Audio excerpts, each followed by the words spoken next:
কেমন স্যার? হ্যাঁ, কি ঘুমাইছো? না স্যার, ঘুমাইনি, আমি আপনার জন্যই ওয়েট করতেছি স্যার। আচ্ছা, তাহলে বলো। তারপরে বাসায় আসতে অবশ্য আমি বাইরে ছিলাম। বাড়ি, গাড়ি, ফ্ল্যাট কিংবা সোনার দোকান, কি নেই সাবেক পুলিশ কর্মকর্তা আসাদুজ্জামান মিয়ার? রীতিমতো গড়েছেন সম্পদের পাহাড়। আসসালামু আলাইকুম দর্শক, দেশে এবং প্রবাসে, দূরে এবং কাছে যে যেখান থেকে আজকের এই ভিডিওটি দেখার জন্য প্লে করেছেন, সবাইকে আন্তরিক শুভেচ্ছা, অভিনন্দন। দর্শক শ্রোতা, শুরু থেকে একটু ভিডিও ক্লিপের অংশবিশেষ দেখেছেন। দর্শক, আজকে আমাদের মাননীয় প্রধানমন্ত্রীকে নিয়ে কিছু কথা বলবো। অবশ্যই আজকের এই ভিডিওটি দেখার জন্য যারা প্লে করেছেন সবাই ধৈর্য সহকারে পুরো ভিডিওটি কন্টিনিউ করবেন, কারণ বিশেষ কিছু তথ্য রয়েছে আজকের এই ভিডিওতে। সুপ্রিয় দর্শক শ্রোতা, আমাদের মাননীয় প্রধানমন্ত্রীর কাছে কিছু প্রস্তাব রাখবো, সেটা আপনারা ইতিমধ্যে ভিডিওর টাইটেল এবং থাম্বনেল দেখে বুঝে ফেলছেন যে কি কথা আমি তাদের সাথে বলবো। ধৈর্য সহকারে আজকের এই ভিডিওটি কন্টিনিউ করবেন, কারণ বিশেষ কিছু তথ্য রয়েছে আজকের এই ভিডিওতে।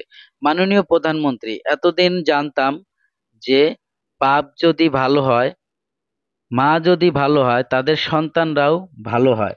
আসলে এটাই সত্য এবং চূড়ান্ত সত্য কথা।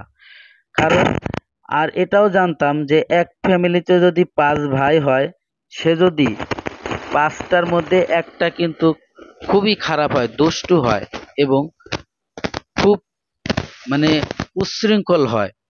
কিন্তু এটা জানতাম না যে একই ফ্যামিলির এক মার পেটের সন্তান যে 42টা কি বেবারিশ হয়।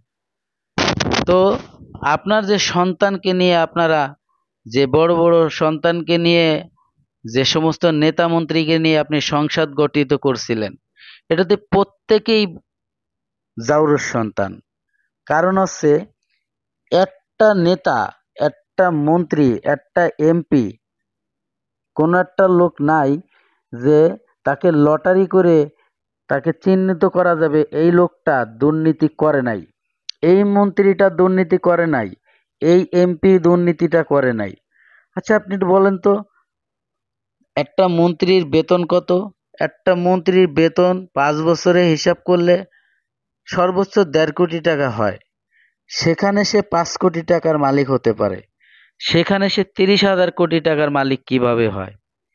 এই নাকি আপনার রাষ্ট্র পরিচালনা করা, এই নাকি আপনার দেশ পরিচালনা করা, সাধারণ জনগণকে আপনি নিরাপত্তে রাখা, এই নাকি আপনার বিচার ব্যবস্থা ছিল? আপনি যে আয়নাঘর তৈরি করেছেন, এটা কার জন্য করেছিলেন? এই দেশের জনগণের জন্য না ইন্ডিয়ার জনগণের জন্য করেছিলেন?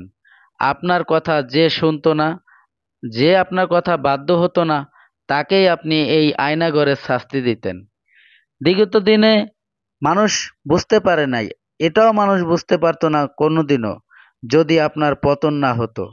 কিন্তু আপনি যাদেরকে রেখে গেছেন তাদের কি অবস্থা? আপনি তো একা যায়েই শান্তি পাচ্ছেন, কিন্তু আপনি যে হাজার হাজার কোটি কোটি আপনার ভক্তবৃন্দ রেখে গেছেন, এই নৌকার মাঝি যে সমস্ত লোকের নৌকায় উঠছিল, সেই নৌকার সোয়ার যারা রয়েছে এই দেশে, তাদের কি অবস্থা?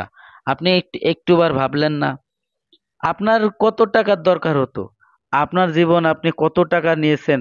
এই সাধারণ জনগণের রক্ত চোষা টাকা, ঘাম পরিশ্রমের টাকা, ঘাম ঝরানোর টাকা। যেখানে 1 কেজি আলু 15 টাকায় খাওয়ানো সম্ভব ছিল, সেখানে আপনি 60 টাকায় খাওয়াইছেন। আজকে সেই নেতা মন্ত্রীরা কোথায়? দেখেন, আপনার একজন বড় উপদেষ্টা, আপনার উপদেষ্টা ছিল সালমান এফ রহমান, তিনি ঠিকমতো বাংলায় কথা বলতে পারে না। ওনাকে যখন রিমান্ডে দেওয়া হচ্ছে, রিমান্ডে যখন মাইর দেওয়া হচ্ছে, তখন কিন্তু উনি বাংলা কথা ঠিকমতো বলতে পারে নাই। তাহলে আপনি উনি উর্দু কথা ভালোবাসে, সেই পাকিস্তানি সে রাজাকার নিয়ে আপনি সংসদ গঠন করেছিলেন। অথচ আপনার একটা পুঁজি ছিল, এই দেশের যে যুক্তিসম্পন্ন কথা বলবে, যে একটি প্রতিবাদী কথা বলবে, সেই জামাত শিবির এবং রাজাকার। আপনাদের কাছে একটা পুঁজি ছিল, আপনাদের পুঁজিটা ছিল সে হচ্ছে জামাত শিবির রাজাকার। এটাই আপনাদের প্রধান পুঁজি ছিল। এই পুঁজিটাকে কেন্দ্র করে আপনারা এতদিন রাষ্ট্র ব্যবস্থা চালাইছেন, দেশ পরিচালনা করেছেন। আর এই সাধারণ জনগণের ঘাম পরিশ্রমের টাকা, রক্তচোষা টাকা আপনি ভোগ করেছেন, হাজার হাজার কোটি টাকার দুর্নীতি করেছেন। আপনার একটা পুলিশ কর্মকর্তা, একটা পুলিশ কমিশনার, সে কিভাবে 25,000 কোটি টাকার মালিক হয়? আপনি কোনোদিন প্রশ্ন করেন নাই? আপনি যদি এই প্রশ্নগুলো করতেন তাহলে এই দেশ ছেড়ে আপনার কি পালায় যাওয়া লাগে? এটা আপনার কর্মফল, এটা আপনার পাওনা ছিল। আর এই যে আপনি বলছেন না যে আমার বাপের মূর্তি কেন ভাঙা হচ্ছে, এটা আপনার কারণে আপনার বাবার স্মৃতি সহ জনগণ মুছে ফেলতেছে। কারণ আপনি জনগণকে চান নাই, আপনি চাইছেন হাতে গোনা কয়েকটা জাউরস সন্তানকে নিয়ে আপনার সংসদ গঠিত করা। সেই জাউরস সন্তানরা কিন্তু আপনাদেরকে রাখতে পারে নাই। এই জনগণই ক্ষমতার উৎস, এই জনগণই ক্ষমতার থেকে উঠাইতেও পারে, নামাইতেও পারে। অতএব যতদিন বেঁচে থাকবেন এই কথাটা মনে রাখবেন যে সকল ক্ষমতার উৎসই এই জনগণ। এই জনগণের ঘাম ঝরা টাকা দিয়েই আপনারা রাজত্ব করেন। দর্শক, আজকে আপনাদের জন্য এই ভিডিওটি ছিল। সবাই ভালো থাকবেন।